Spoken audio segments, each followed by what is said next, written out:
महिन्याला 8 लाख पगार. लातूर जिल्ह्यात तरुणाने लंडनमध्ये संपवलं आयुष्य. शेवटचा कॉल ऐकून कुटुंबाच्या काळजाचा ठोका चुकला. उच्च शिक्षण, परदेशातील उत्तम नोकरी आणि महिन्याला लाखो रुपयांचा पगार असं सुखी आणि संपन्न आयुष्य असतानाही एका तरुणाने टोकाचं पाऊल उचलल्याची हृदयद्रावक घटना समोर आली आहे. मूळचा लातूर येथील रहिवासी असणाऱ्या तरुणाने लंडनमध्ये आपल्या राहत्या घरी आयुष्याचा शेवट केला. आत्महत्या करण्यापूर्वी त्याने आपल्या कुटुंबियांना फोन केला होता. फोनवरील संवाद ऐकून कुटुंबियांच्या काळजाचा ठोका चुकला. पण हजारो किलोमीटर दूर असणाऱ्या मुलाला वाचवण्यासाठी ते काहीच करू शकले नाहीत. एका कर्तृत्ववान पोरानं अशा प्रकारे विदेशात आयुष्याचा शेवट केल्याने गावात हळहळ व्यक्त केली जात आहे. हनुमंत पाटील, वय वर्ष 40 असं मृत पावलेल्या तरुणाचं नाव आहे.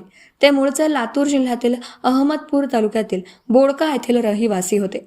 या धक्कादायक घटनेमुळे संपूर्ण लातूर जिल्ह्यात आणि त्यांच्या गावात मोठी हळहळ व्यक्त केली जात आहे. शुक्रवार 12 जून रोजी त्यांच्या मूळ गावी बोडका येथे शोकाकुल वातावरणात त्यांच्यावर अंत्यसंस्कार करण्यात आले. मिळालेल्या माहितीनुसार हनुमंत पाटील हे लंडन येथे IT इंजिनियर म्हणून कार्यरत होते. त्यांना महिन्याला तब्बल 8 लाख रुपये इतका मोठा पगार होता. त्यांचा विवाह साधारण 8 वर्षांपूर्वी झाला होता. मात्र त्यांना अपत्य नव्हतं. गेल्या वर्षभरापासून पती पत्नीमध्ये वैयक्तिक मतभेद आणि वाद निर्माण झाले होते. यामुळे त्यांची पत्नी त्यांच्यापासून विभक्त राहत होती. काही दिवसांपूर्वीच त्यांच्या पत्नीने हनुमंत पाटील आणि त्यांच्या कुटुंबावर 2 कोटी रुपयांचा दावा दाखल केला होता. एवढ्या मोठ्या रकमेचा कायदेशीर दावा आणि सततच्या कौटुंबिक वादामुळे हनुमंत हे प्रचंड मानसिक तणावाखाली होते.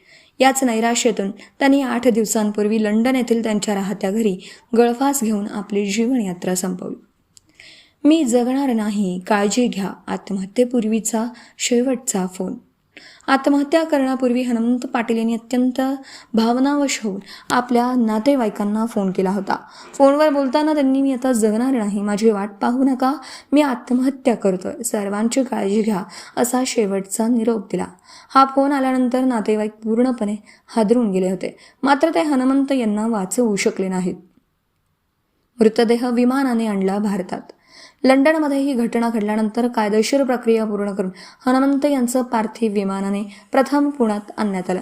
त्यानंतर पुण्याहून रस्तेमार्गे त्यांचं शव त्यांच्या मूळ गावी म्हणजेच लातूरमधील बोडका येथे पोहोचवण्यात आलं. शुक्रवारी त्यांच्यावर अंत्यसंस्कार करण्यात आले.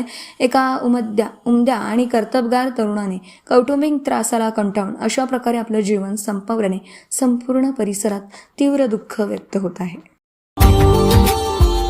Subscribe now and press the bell icon. Never miss an update.